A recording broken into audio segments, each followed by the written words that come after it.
Alors, le 10 février, en patrouille sur les réseaux sociaux, notamment sur WhatsApp, je remarque le partage répétitif d'un lien menant à une vidéo, soi-disant le discours du président d'un parti politique camerounais.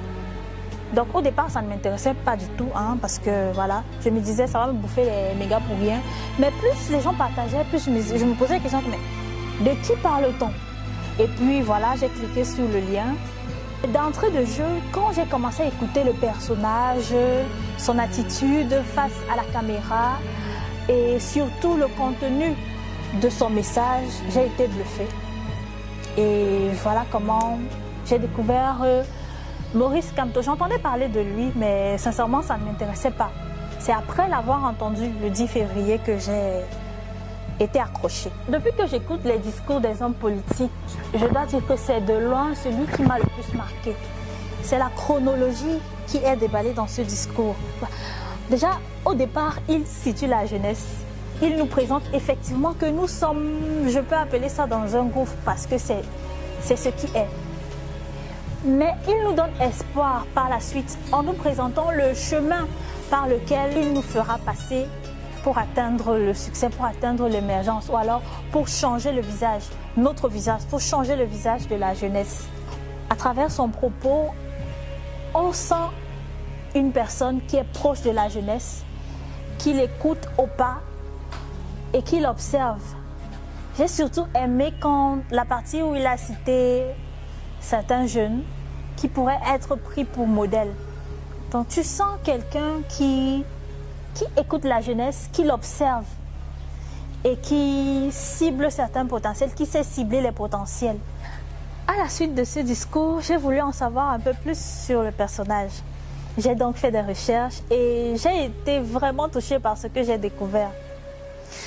J'ai la ferme conviction que ce projet sera réalisé.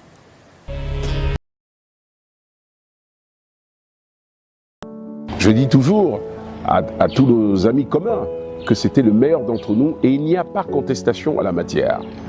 Parce que c'était d'abord un très gros travailleur.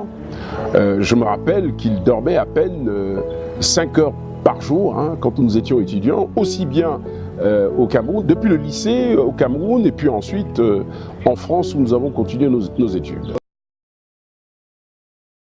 Et c'est quelqu'un de très affable, très courtois.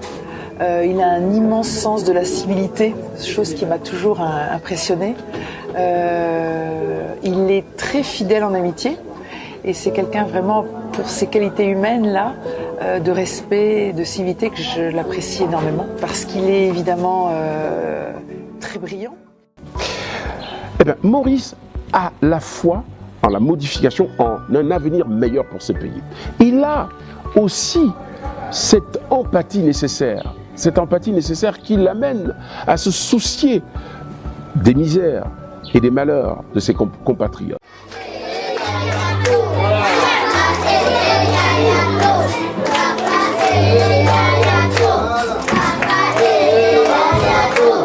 Le samedi 30 décembre dernier était jour de fête au siège du mouvement pour la renaissance du Cameroun. Maurice Kamto, le président du dit parti, comme un père de famille, est venu fêter Noël avec les tout-petits. L'idée d'organiser cette rencontre annuelle de partage avec les petits-enfants, surtout les petits-enfants des familles les plus démunies, les plus modestes de notre pays, était de dire que notre sens de solidarité s'exprime même dans les moments difficiles et surtout vis-à-vis des plus humbles.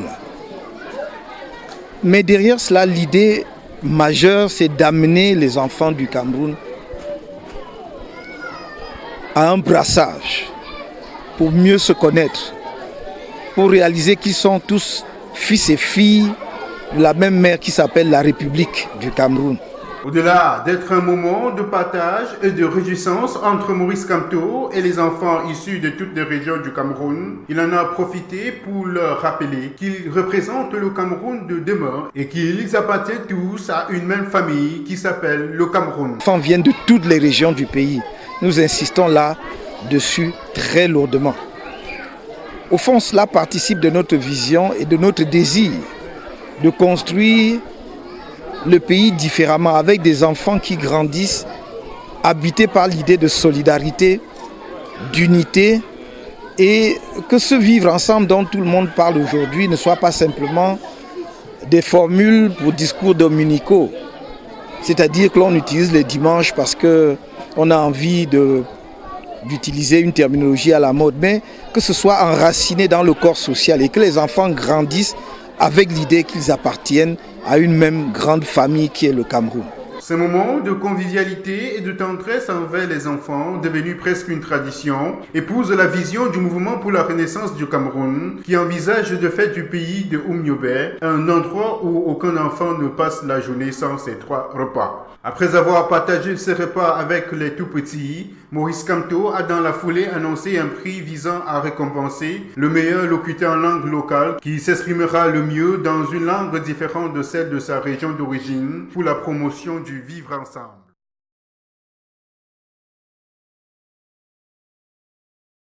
Il ne parlait pas très fort, mais il était vif et il ressentait tout rapidement.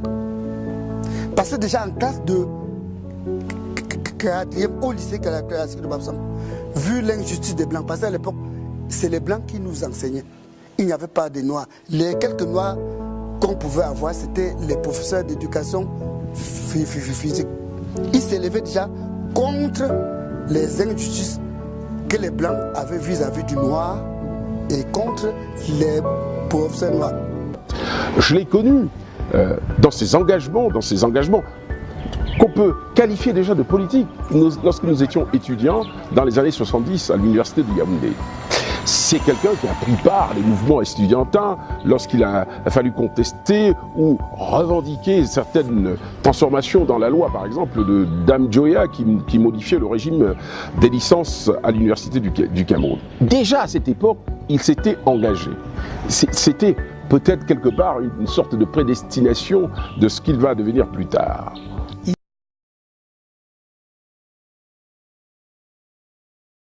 Vous êtes donc le président de la Commission du droit international des Nations Unies. Tous s'accordent également à dire que vous avez conduit avec succès la délégation camerounaise lors des négociations pour la rétrocession de la presque île de Bakassi. En 2004, vous êtes nommé ministre délégué auprès du ministre de la Justice. Vous présentez également votre démission en 2011. Et aujourd'hui, vous êtes candidat à la présidentielle 2018 au Cameroun sous le parti MRC. Le mouvement pour la renaissance au Cameroun dont vous êtes le président national.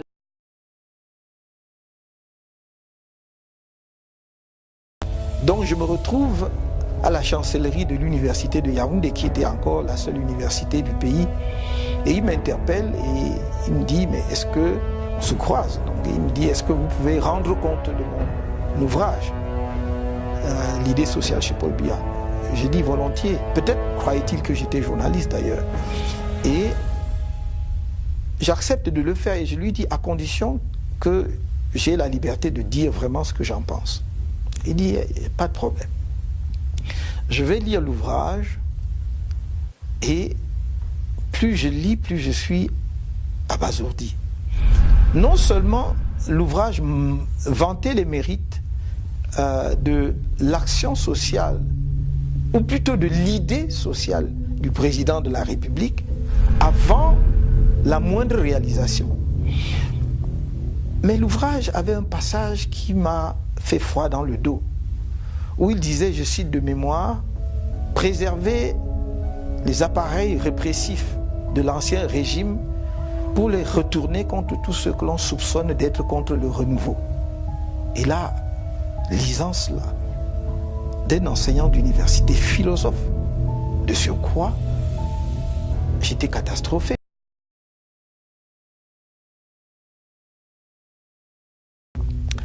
Je suis donc dans cette maison un vendredi soir quand un agent de l'IRIC, puisque j'enseignais à l'Institut des Relations Internationales du Cameroun, arrive accompagné de 2 personnes. Et ces personnes s'introduisent, enfin on les introduit dans la maison et ces personnes se présentent de façon très courtoise, très polie. Ils me disent, le grand patron veut vous voir. Ah.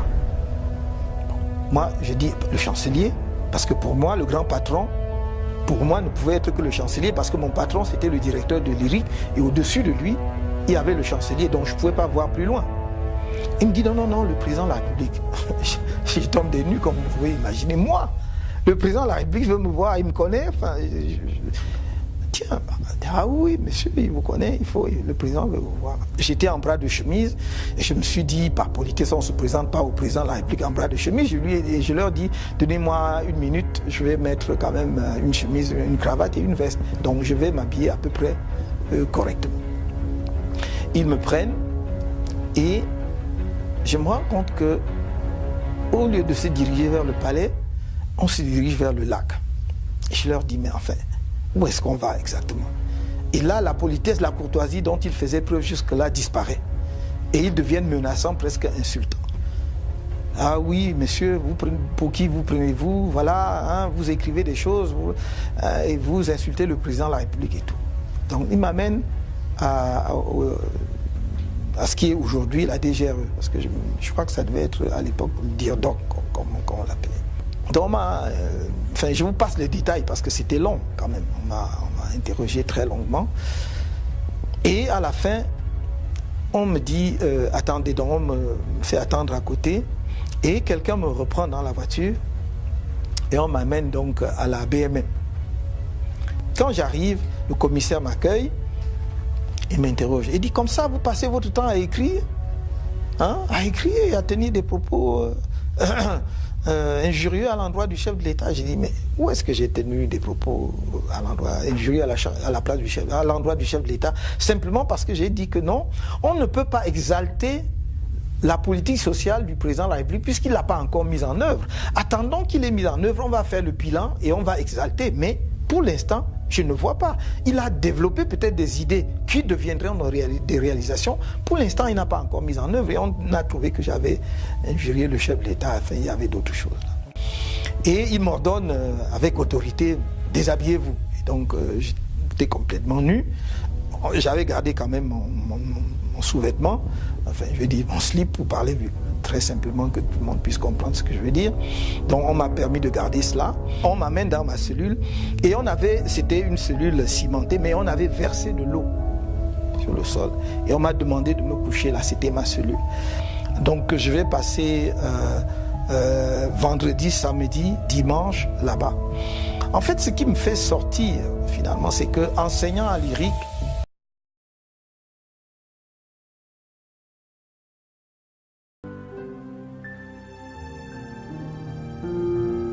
Ses proches collaborateurs sont d'avis unanimes sur la rigueur, la constance et la détermination qui caractérisent sa méthode de travail et le charisme qu'insuffle le personnage. Lorsque je reviens au Cameroun en 2005, avec quelques amis, nous travaillons à mettre sur pied un groupe de réflexion qui analyse les raisons des échecs successifs de l'opposition. C'est d'abord un travail académique qui est fait en groupe. Il est mené et nous arrivons à des conclusions que nous transformons en action politique. Voilà comment est créé le mouvement pour la renaissance populaire, le MRP, qui devenait MRC.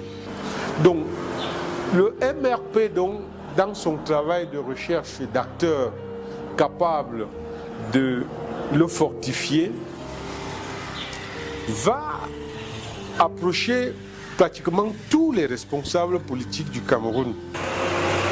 Et au terme de cette réflexion, nous avons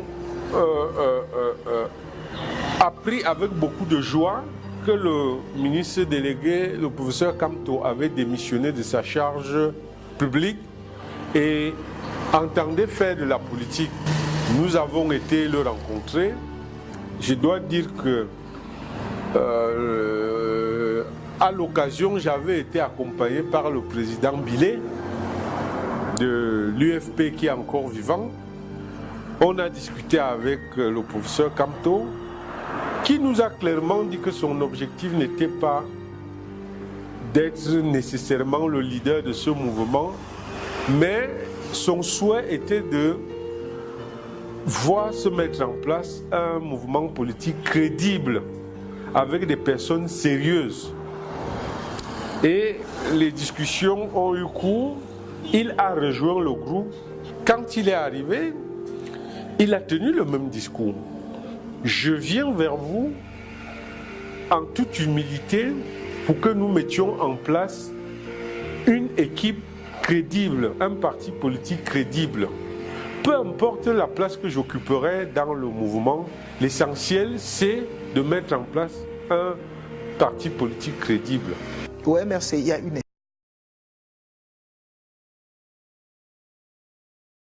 rapport à la vie nationale. Le président prend les décisions toujours en accord avec le directoire. Quand il y a une question, je convoque par l'intermédiaire du secrétaire général, secrétaire national du parti, la réunion du directoire. Et au directoire, tous les membres du directoire sont égaux. Donc, je pose le problème et je demande aux gens de s'exprimer, c'est-à-dire aux membres du directoire de s'exprimer sur la question. Et il faut dire que le professeur Kamto et le MRC ont toujours dit, et c'est un leitmotiv qui ne changera jamais, que ce parti et l'homme Kamto sont des républicains qui respectent à ce titre les autorités, les institutions républicaines qui sont mises en place, et au-delà de ces autorités, les personnes qui les représentent et qui les incarnent. C'est pour le MRC et pour M. Kamto une posture naturelle. Pourquoi? Parce que pour un homme qui veut gouverner, pour un parti qui veut gouverner, on ne peut pas imaginer que ce parti soit le premier à montrer le contre-exemple en ne respectant pas l'institution qui est mise en place. C'est pour cela que nous pensons que nous devons toujours respecter les lois de la République. En dehors du directeur. Ma jambe ne va pas trembler. Alors, vous savez très bien que dans un match, quand on tire le penalty, on fait la barrière, les joueurs se tiennent derrière celui qui tire, non? Je compte sur vous pour vous tirer, tenir derrière moi. On va tirer le marqueur.